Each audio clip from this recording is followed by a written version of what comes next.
사단법인 독립운동가 백용성 기념사업회 총무이사 신봉수입니다. 지금부터 용성 진종조사와 3.1 독립운동에 대한 경과를 보고드리도록 하겠습니다. 먼저 3.1 독립운동이 결의되기까지의 경과입니다. 용성 진종조사께서는 6년 동안 전국 방방곡곡을 순방, 3정승 6판서 8도 감사, 360곡을 수령 방백을 지닌 이들을 찾아다니며 독립운동에 참여하도록 권유했습니다만 대부분이 거절당하고 다만 사은 임동수 거사만이 이에 동조하여 재정 후원자로 참여하셨습니다. 조사께서는 백제불교 초전 법륜 성지인 서울 서초동 우면산 대성초당에서 만해 한용운 대사와 함께 천도교, 기독교 장로회, 기독교 감리회 등 타종교 지도자들과 만나 뜻을 모으고 권리할 것을 결의하게 되는데 이것이 3.1 독립운동 씨앗이 된 것입니다. 독립운동은 처음 대한제국 부흥운동에서 시작되었는데 용성 조사의 가르침에 따라서 만해 한용운 대사가 민족대표와 독립운동 주도자들에게 대한민국 수립운동으로 전개해야 한다고 방향을 제시함으로써 이것이 후에 3.1 독립운동의 핵심이 된 것입니다. 조사께서 말씀하시기를 조선 왕조는 500년이라고 예언하신 분이 바로 무학대사이신데 도인이 거짓말을 했겠느냐. 4,000년 역사의 군주제도는 문을 닫고 머지않아 민주제도가 될 것이다. 따라서 대한제국 부흥운동을 대한민국 수립운동으로 하자고 주장 관철시켜 결과적으로는 대한민국 국호를 용성조사께서 만드신 것입니다. 다음은 3.1 독립운동 결의 과정이 되겠습니다.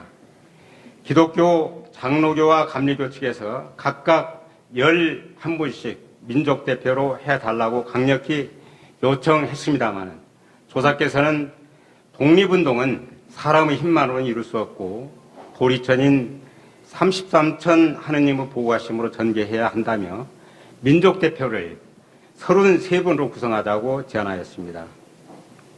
반면에 그 기독교 측에서는 33이면 어떻고 44이면 어떻고 또 55이면 어떠느냐고 민족대표를 늘리라고 주장하는 바 시일이 촉박의 불교 의미를 말씀하지는 못하고 부득이 33천 하느님이 보호하사 우리나라 만세를 발언하는 의미를 간단히 설명을 하고 민족대표를 천도교 15인, 기독교인 16인, 불교계 2인, 최종 33인으로 구성해서 제1번 서명에 천도교 대표 손병희 교주님, 2번 서명에 기독교 장로의 길선주 목사님, 3번 서명의 기독교 감리 이필주 목사님에게 양보한 용성조사는 제4번으로 서명을 하고 만해 한용운 대사는 맨 마지막에 서명하도록 하였는데 그 후 천도교 대표 2분이 더 들어와서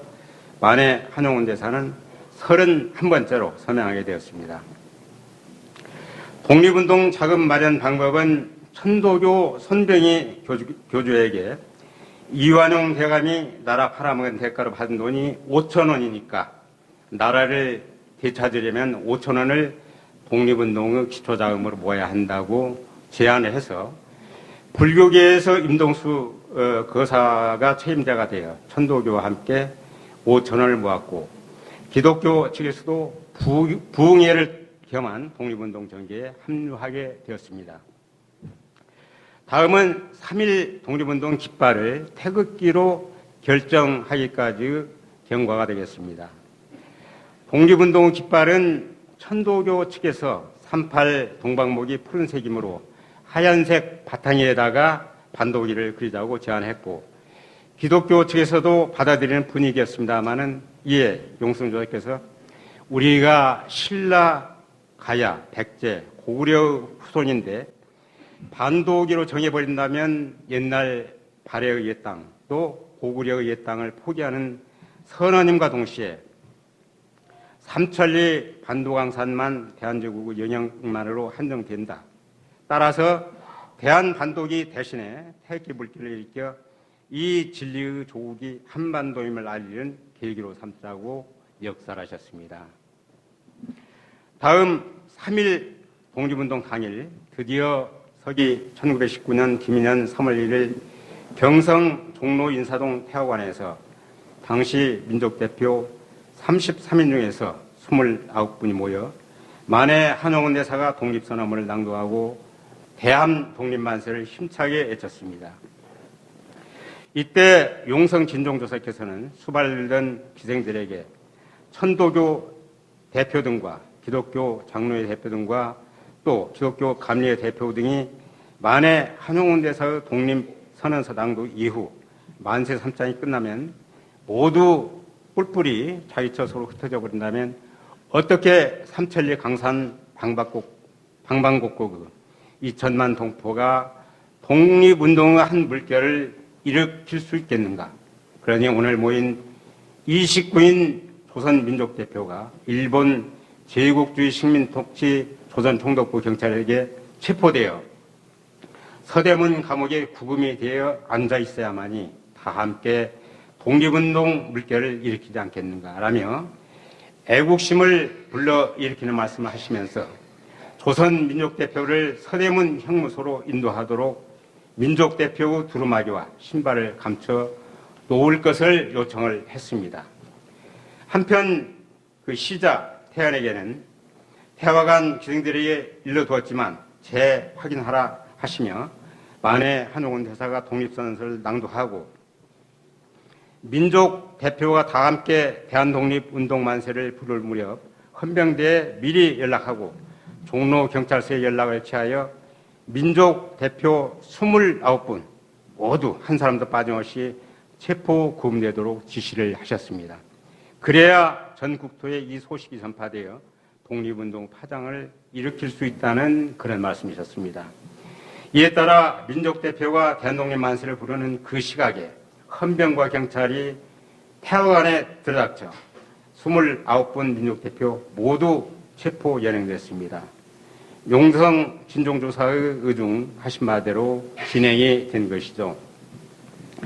이것으로 김인현 3.1 독립운동 정신은 천도교 교도와 기독교 교도 또 불교 교도가 하나가 되고 너와 나와 너 모두가 한 마음으로 독립운동을 전개하게 된 것이며 하늘과 땅과 사람이 함께 상하게 되었습니다. 시자 태연 스님이 그 은사이신 용성 진종조사의 가르침을 받지 않았다면 독립운동 파장이 어떻게 삼천리 강산에 퍼지고 2천만 동포가 독립운동 정신의 파동을 일으킬 수 있겠습니까? 시자 태연 스님이 바로 동원완규 조사이십니다. 그 뒤 3.1 독립운동이 끝난 뒤 용성 진종조사를 비롯한 민족 대표들이 3.1 독립운동으로 체포 구금된 후 옥고를 치르셨습니다. 용성 진종조사는 국가보안법 제7조로 적용받아 서대문 감옥에서 1년 6개월 형을 사셨습니다. 그러나 맨 처음 대한제국 부흥운동을 시작했던 것이 용성 진종조사의 가르침에 따라 만해 한용운 대사와 민족 대표 등이 일으킨 이 김인현 3.1 독립운동은 우리 독립운동사의 가장 빛나는 상징이 되었고 이후 독립운동 열기가 크게 고양되는 그런 분수령이 되었습니다. 뿐만 아니라 김인현 5월 4일에는 중국 청년의 오사운동이 벌어졌고 월남에서는 독립각성운동으로 되었으며 중동에서는 독립촉진운동이 이룩되었고 인도에서는 영국 식민 통치를 반대하는 반영운동이 일어난 등 이 김인현 3.1 독립운동은 세계 인류에게 크나큰 영향을 주었습니다.